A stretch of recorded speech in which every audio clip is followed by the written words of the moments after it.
everybody. My name is Emily. Did you guys know that many people believe that famous leaders such as Abraham Lincoln and even Jesus Christ would consider themselves to be feminist?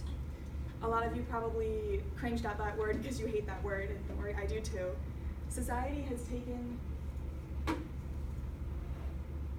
that word and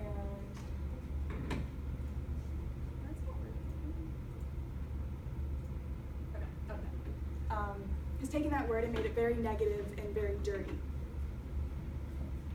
But I want to today explain to you what true feminism is in the simplest definition possible and debunk any myths you might have about feminism. First, feminism is not the hatred of men.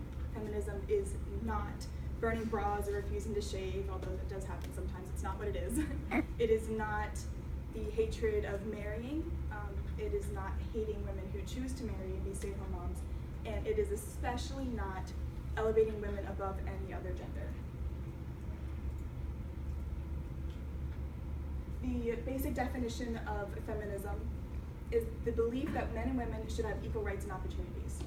There it is. It's very simple, kind of vague, but that's the very basic definition. One of the leaders of the feminist movement in the 1970s, Gloria Steinem, defines feminism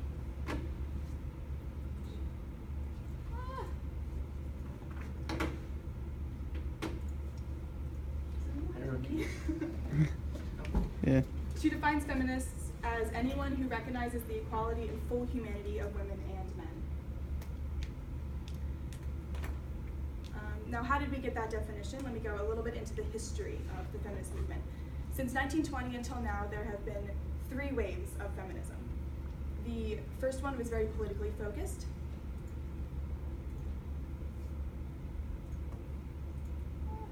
In 1920, women were given the right to vote, thanks to the lovely suffragettes and very powerful women such as Susan B. Anthony. The second wave was much more socially focused than it was politically, and this included a lot of leaders such as Gloria Steinem, as I mentioned earlier, and women like Coco Chanel.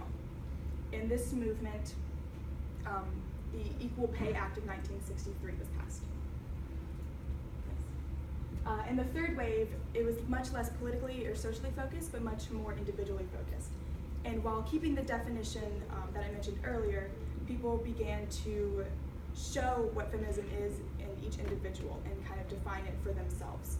And some popular feminists that you might know now would include Emma Watson and Oprah Winfrey. While there are many others, those are just 2 of my favorites. Now, where are we now? Right now we're in like a post-third wave type age, where we're still taking on the identity that feminism can be kind of defined by each individual while still keeping that basic definition as I mentioned earlier. Some of the concerns that feminists have right now would include equal pay and maternity leave for men and women, representation of women in politics and corporations, and domestic abuse and rape.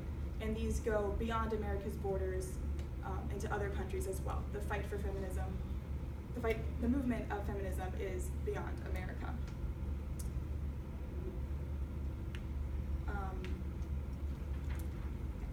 So if anything, I would love for you guys just to take away from this today that feminism is very basic. The definition is simply that it's the belief that men and women should have equal rights and equal opportunities, and society has taken that word feminism and made it very dirty, very kind of annoying, and you kind of can't believe everything you hear in society or in the media. And I would like to conclude with a quote from my favorite feminist, Emma Watson. She says, "Why has the word feminism become such an uncomfortable one? It is not the word that is important, it's the idea and the ambition behind it." Thank you guys.